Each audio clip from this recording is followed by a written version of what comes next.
1970 के दशक की बम्बई आज की मुंबई से बिल्कुल अलग थी। गरनगांव, परेल और बायखला के इलाकों में सूती मिलों की चिमनियां दिन रात धुआं उगलती थीं।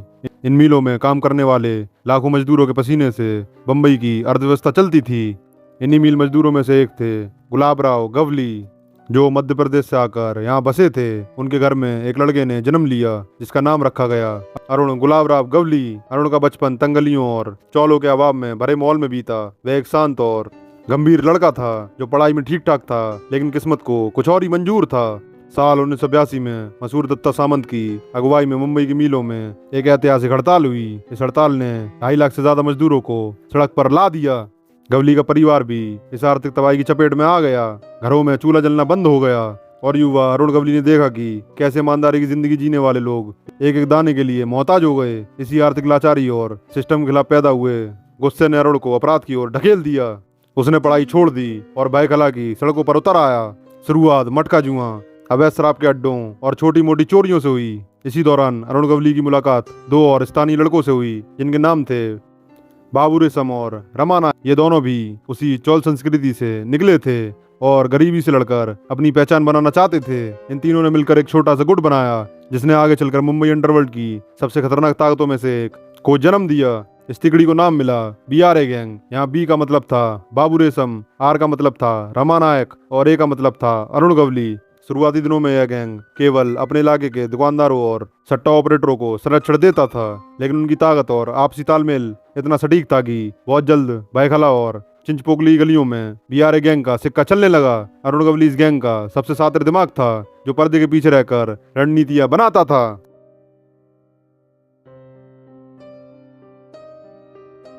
1980 के दशक के मध्य तक आते आते मुंबई के अंडरवर्ल्ड का परिदृश्य बदलने लगा था। समंदर के रास्ते होने वाली सोने और चांदी की तस्करी पर दाऊद इब्राहिम की डी कंपनी का कब्जा हो चुका था। शुरुआत में BRA गैंग और दाऊद इब्राहिम के बीच एक कामकाजी गठबंधन था। दाऊद को जमीनी स्तर पर मजबूत और स्थानीय लड़कों की जरूरत थी जो वसूली और डराने धमकाने का काम कर सकें, और गवली गैंग को पैसे और हथियारों की।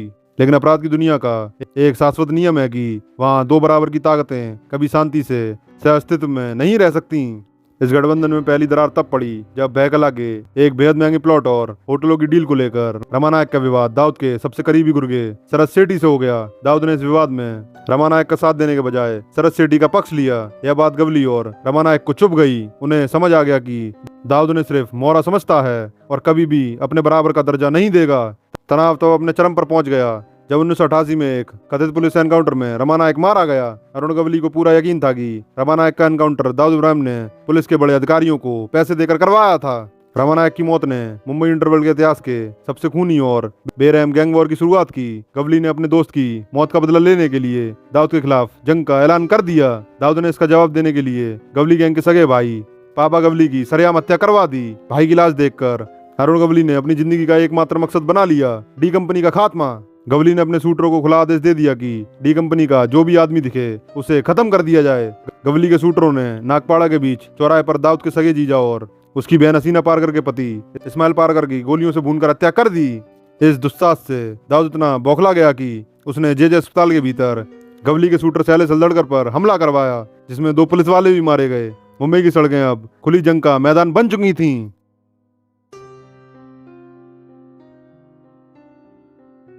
दाऊद इब्राहिम और डी कंपनी जैसी विशालकाय ताकत से सीधी दुश्मनी मोल लेने के बाद अरुण गवली को अपनी सुरक्षा के लिए एक ऐसे अभेद ठिकाने की जरूरत थी जहां कानून और विरोधी गैंग दोनों के पैर कांपें। उसने मध्य मुंबई के बायखला में स्थित 7 इमारतों के एक घने रिहायशी परिसर को अपना मुख्यालय बनाया। इस जगह का नाम था दगड़ी चाल, जिसका मराठी में मतलब होता है पत्थरों की चौल।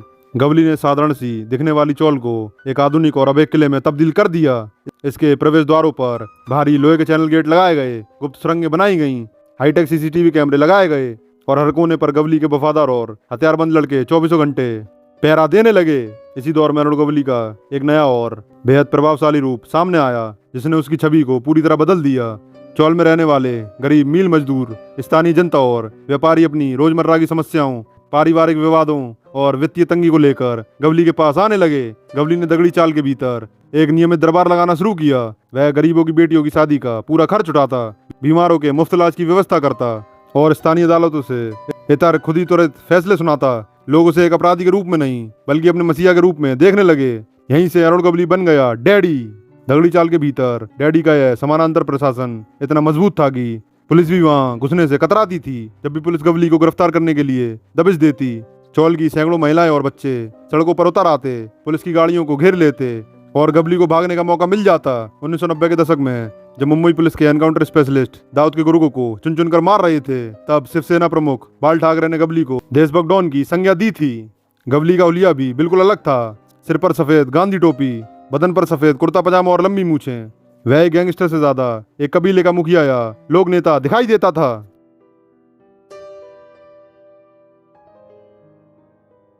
समय के साथ अपराध और राजनीति का समीकरण बदलने लगा। 1990 के दशक के उत्तरार्ध में शिवसेना और अरुण गवली के बीच के संबंधों में भारी कड़वाहट आ गई। गवली को यह अच्छी तरह से समझ आ गया था कि केवल बंदूक के दम पर वह पुलिस के एनकाउंटर स्पेशलिस्ट हो और कानून की लंबी जद से ज्यादा दिनों तक सुरक्षित नहीं रह सकता। उसे अपनी जान और अपने साम्राज्य को बचाने के लिए एक ऐसे कवच की जरूरत थी जिसे कानून भी आसानी से ना भेज सके। उसने बंदूक छोड़ने और लोकतंत्र के रास्ते राजनीति में प्रवेश करने का एक बड़ा और रणनीतिक फैसला किया। साल 1997 में अरुण गवली ने अपनी खुद की राजनीतिक पार्टी का गठन किया, जिसका नाम रखा गया अखिल भारतीय सेना। यह भारतीय अपराध और राजनीति के इतिहास की एक बेहद अनूठी और हैरान करने वाली घटना थी। एक ऐसा डॉन जिस पर हत्या, जबरन वसूली और अपहरण के दर्जनों संगीन मामले दर्ज थे, वह अब खुलेआम रैलियां कर रहा था और वोटों की अपील कर रहा था। गवली ने अपनी दगड़ी चाल को ही पार्टी का केंद्रीय कार्यालय बना दिया, जहां से चुनावी रणनीतियां तैयार की जाने लगीं। साल 2004 के महाराष्ट्र विधानसभा चुनाव गवली के जीवन का सबसे बड़ा टर्निंग पॉइंट साबित हुआ। उसने भायखला विधानसभा सीट से अपना नामांकन दाखिल किया। गवली उस समय जेल में बंद था, इसलिए चुनाव प्रचार की पूरी कमान उसकी पत्नी आशा गवली और बेटी गीता गवली ने संभाली। दगड़ी चाल और भायखला के झुग्गी झोपड़ियों वाले इलाकों में गवली को एक ऐसे रक्षक के रूप में पेश किया गया जिसने दाऊद इब्राहिम के आतंक के सामने मुंबई को झुकने नहीं दिया था। जब चुनाव के नतीजे घोषित हुए तो राजनीतिक पंडित दंग रह गए। अरुण गवली ने भारी बहुमत से जीत हासिल की थी और वह महाराष्ट्र विधानसभा का माननीय सदस्य यानी विधायक बन चुका था। जो शख्स कभी पुलिस की गाड़ियों को देखकर छिपता था, अब वह सरकारी बॉडीगार्ड्स और लाल बत्ती लगी गाड़ी में बैठकर देश के कानून बनाने वाले सदन में जा रहा था।